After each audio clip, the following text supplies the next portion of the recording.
10 дугаар өрөө үзүүлж байна.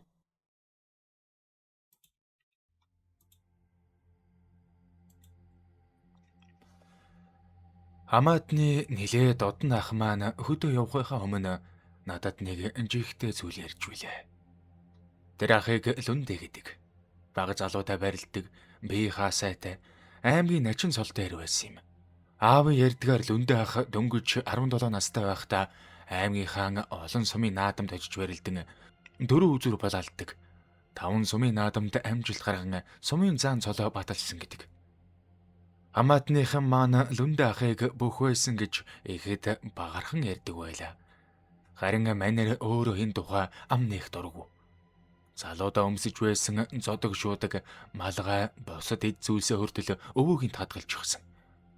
Гэртээ бүхтэй холбоотой юм бараг байлгадаггүй байв. Жохом яагаад ингэснийг өвөө аав хоёр мэддэг болтойч тэр бүр ярьдаггүй байсан юм. Харин нэг удаа Лүндэ ах жаахан халамцсан байхдаа надад болсон явдлаа эхнээс нь дуустал нь ярьсан юм. Ах нь суман дааж аймагтайч нэртэй хөөрхөн барилдаг хүү байлаа. Үеийнхнээсээ төрүүлж сумын заан цол аваад тэр цолоо батлах гэж байгаа юм шиг хаан л олон бүх барилдаж байна тийшээ явдаг байлаа. Нэг бол үзүүрлэн, нэг бол төрүүлнэ. Сумын зан авсан тэр жилдээ аймгийнхаа наадамд хүч үзэж 5-5-анд үеийнхэн сайн барилдаг залуутай дунж аймгийн начин цол авсан юм. Тэгээд л арслан болно гэж зүтгээд гэхдээ дараагийн 5-анд харьжоо нэг заан дамлуулж багшийнхаа шахалтаар дортой дургу унсан да. Залууч байж, шартайж байж.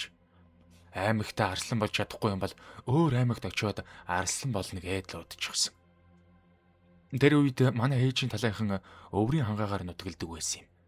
Тэгээд эднэд очиод Тентхийн аймгийн наадамд төрүүлнэ гэж додроо ихэл хөөрч явсан да. Орой шуудангаар ганцаараа гарсан. Маргааш өдөр нь зорьсон аймгийнхаа төв дэрлээ.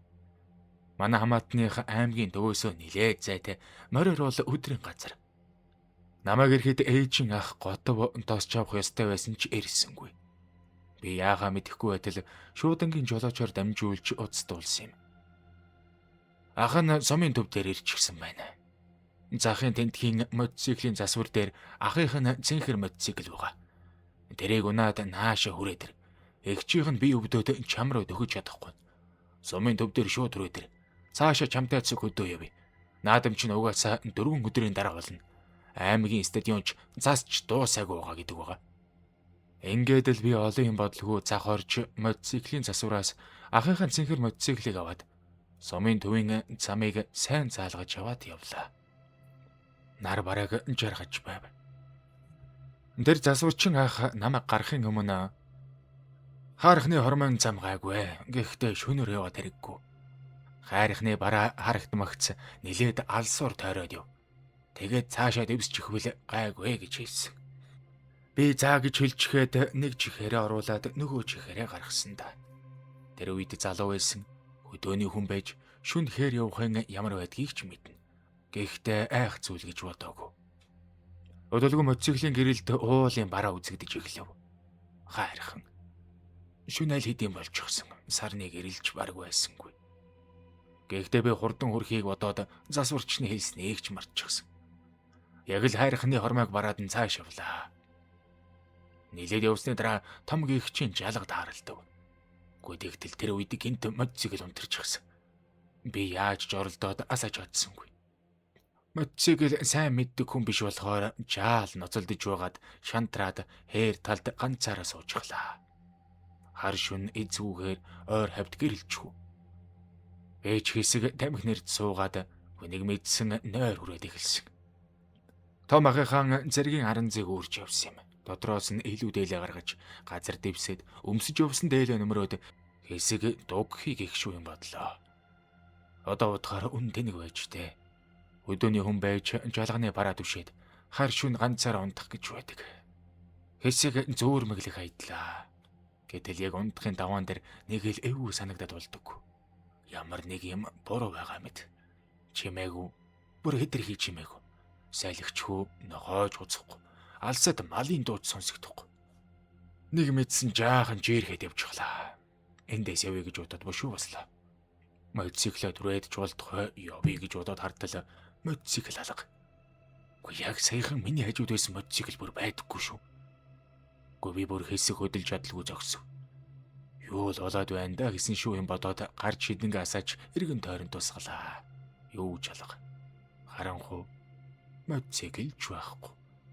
Гэхдээ тэр үед миний арслан болно гэж мөрөөддөг байсан ааг омог бардам зан нэг мөсөн сарниж айсан дээлтэй бор вэнд боллоо.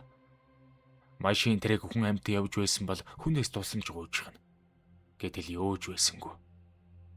Би харанцаа өөрөөд хаашаа чамаагүй чалганаас холдгоор алхлаа. Тэгээд чалгаа өнгөрөөд явж байтал хойноос хөлийн чимээ сонсогдов. Нэг алхам, дараа нь дахиад нэг. Би зогслоо. Гүдэгсэн чимээ ч бас зогсов. Би дахиад алхлаа. Гүдэгсэн араас дахиад л шаржиг гэсэн чимээ. Бошуу эргээд харсан чинь яг миний өмнө өлний үзүр хүрэх шахам зайд нас тайвдар эр чим шиг эм чим шиг нэг хүн хөвтөж байдаг байгаа. Бор дээлтэй толгоогоо хүлээлээ гэлж ичгсэн. Нүүрэн сүүдэр дарагдсан мөртлөө над руу ширдэж байгаа нь мэдэгдэж байсан. Би нэг алхам авахрлаа. Тэгсэн хүн хөдөлсөнгүй. Харин дараагийн агшинд хүлгүй юм шиг гүтгсэн хэрнээ над руу мөлгөж эхэлсэн. Одоо ч тэр харсан зүйлээ тодхон санаж байна. Гар хөл гэж ялгарх зүйл бараг байхгүй. Хөгшин хүний зээжин бие толгой хоёрыг бор дээлэн дороогоод тавьчихсан юм шиг. Гэхдээ хамгийн аимшигт нь тэр зүйл наашаа дөхөж байсан явдал. Хүн шиг биш. Мөлгөж байгаа амьтын шигч биш. Яг л газраар өөрөө чирэгдээд ирж байгаа мэт. Тэгэхэд би юу бодсноо ч мэдэхгүй. Аранзаа тэнд нь ажихад хамаг хурдаар гүйсэн. Ухаан жолоогүй гүйж явсаар хэсэг мод бараадч хамгийн өндөр модныхан дээр авирч гарлаа. Тэгээд тэнд нүдээ санаад өглөө болтол хөдөлсөнгүй. Өөрийн гэгээ дадаж иглэхэд л зориг орсон. Нарны бараа үзэгдэхээр хүн өөр болдг юм байна лээ. Шүн би хийм харсан бах айсандаа тарих минь хийм зохиосон байх гэж хүртэл бодсон. Тэгээд өнөөх жалга руу болгоомжтой гэх чинь дөгөж очлоо.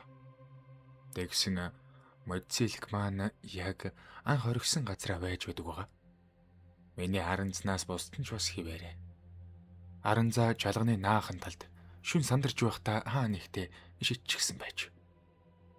Бошуу харанзаа шүүрч хаваад мотоцикл асаах гэж оролдлоо. Өчигдөр шүн яагаад ч асаагүй мотоцикл маань шууд ласч байна. Тэгээд л эндээс бошуухан явсан. Годов ах дээр очиод болсон бүхнээ барыг ойлгох шахам ярьсан. Гэтэл ах итгэсэнгүй. Эхэр таттлаа инээгээд чи чинь юу үзчихэд ирвэ? Ийм аймхаа байж аймгийн наадам төрүүлэх юм гингээд л илгээ хөштөлш олсон. Би ч өөрөө хэргэлзэж эхэлсэн л дээ. Магадгүй үнэхээр айсандаа хийм харсан баг. Тэгээд удалгүй наадам боллоо. Би ч барилдав. Гэтэл нэгийн даваанд үеийнхэн бололтой жижигхэн залууд юу ч болж өгөлгүй унчихсан. Өмнө гал дээрээ бэлтгэл хийхэд ёстой л нэг аратан амтэн шиг байсан хүн чинь нэг л мэдхэд хүчгүй болчихсон мэт. Дараа нь бэлтгэл хийсэн чи би нэг л болж өгдөггүй байлаа. Амархан гэмтэн барилдах үед хүч гардаггүй. Заримдаа ямар ч шалтгаангүйгээр амьсгаа давчдаж байгаа юм шиг санагдана. Тэгээд аавд бүх үннээлээ. Аав маань нутгийнхаа сайн ламд үзүүлв. Тэгтэл лам хэсэг чимээгүй сууснаа. Устын нутагт хэрэг зоргоо гүйцэлдүүлэх гэж яваад дэвтээ дээрэнтэй таарчтай. Хөөхөдийн болохоор яаж ч мэдхэв. Тоогоогүй явсан байна. Хамаг сүлд хиймэрийг чинь аваад үлдчихэж. Сүүлд очисон газартаа очиж тентхийн хүнээр үзүүлвэл. Очиж асууж байж буц гэсэн. Ингээд аавыгаа дагаад өврийн ханган зүгэдлээ. Хүн амтнаас сорог тавьж байгаад жижиг гэдэг удхан их чин гэрийг заалгав. Гэрийг нүүдэнд хүн тасрахгүй. Өвдөж зовсон хүмүүс янз бүрийн учир шалтгаанаар ирсэн улс дүүрэн. Биднийг ороход жижиг ихч нэг их юм асуусангүй. Намайг толгооноос хөл хүртэл харснаа. Наад өмсөж яваа дээлээ тайлаад аавдаа өг. Өөрөө гараад энэ аршаанаар нүр угаачаад орж иргэсэн. Би хийснээр нь хийчгээд буцаж орлоо. Болсон бүгдийг ярьж өг.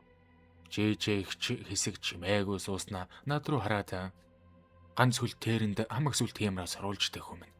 Амьд мэнд эрүүл сарвал байгаа нь ямаа. Элдв юм хараад элэрч балаарсан улс биш хөл байдаг. Харин чи цаваа хүү юм. Юу ч болоогүй юм шиг сууж байна. Аргалж дөнгөж болохоор байна. Гэхдээ дахиж барилдаж чадахгүй болов. Одоо дахиж ноцолтгол юм бол идэхээргүй бэрдэх шинжтэй. Богширсан тэрийн хүн дээр заавал нэг гай үлдээгээд байдаг ёртой. Ингэж хэлээ тэр их чи надад засал хийж ари усгаж өгсөн юм. Гэхдээ хамгийн сүүлд нэг зүйл хэлсэн. Дахиж тэр жалганы барааг бүү бараад. Тэнд үлдсэн зүйл чинь чамайг дагсан байж мэднэ гэж хэлсэн. Тэр үг надад хамгийн хүнд туссан да. Бас жижиг ихч тэр газрын тухай нэг хууч яриа хэлсэн. Дээхэн үед тэр хайрхны хормын жалганд хэдэн согтуур нэг хүнийг дөнгөн дуруулж сураар баглан хэд хоног хайчихсан юм байх. Өнчин өрөөсөн тэр хүнийг эрд сураглах хүн байсангүй. Хэд хоногийн дараа нутгийн нэгэн хүн адуундаа явж байхдаа олсон гэдэг. Ажиргалтай тэр хүний цээжин биел үлдсэн байсан гэж ярьдаг юм. Нохой шуунд идүүлсэн үү? Аль эсвэл ямар нэг юм болсон уу бөө мэд. Түүнээс хойш тэр хавьд шөнөөр өвсөн хүмүүс элдвээ юм харж, морь мал нь үргэж, зарим нь учир битүүлгээр төөрдөг болсон гэх. Нутгийнхан тэр газрыг амаргүй газарч гэж цээрлдэг байж. Жижигч хэлэхдээ хүний зовлон шингэсэн газар гэдэг зүгээр байдаггүй юм. Тэнд үлдсэн айдас уур хилэн өөрөө нэг төрлийн сүүдэр болдог. Чи тэр сүүдэртэй таарсан ч үуч мэднэ гэж хэлсэн. Тэгээд л намайг засаж ари усгасан юм. Тэр өдрөөс хойш анх нь хүнтэй барилдах нь бидгийг хэл бүхийн тухай ярихдаа ч нэг их дуртай байхаа билсэн. Гэхдээ бүхийн цодог шуудаг дэвжэн дээр гарч байгаа бүх харахаар залуу насмын санаанд ороод нэг л сайхан санагддаг. Тэгээд удалгүй тэр шүн харсан зүйл маань бодогдоод тайван байж чаддаггүй. Ялангуяа хөлийн чимээ. Тэр шүн араас минь сонсогдсон хөлийн чимээ. Ах маань надад энэ түүхийг ярьснаас хойш би дахиж түүний барилдаж явсан үеийн талаар асуухаа болсон. Анхандаа манер жаахан давслаад ярьчихлаа да гэж бодсон юм. Гэхдээ ааваас асуухад энэ түүхийг би ч ихсэн сонсож байсан. Өвөө чинь лүндгийн тухай ярьдаггүй байсан учиртай юм байна лээ гэсэн. Хорвоо гэдэг сонин зүйлээр элбэг юм да. Ялангуяа хүн хөл тавих эсгүй газартаа шүн ганцаараа очиход заримдаа будаж ирсэн өөрөө аз болдог байх.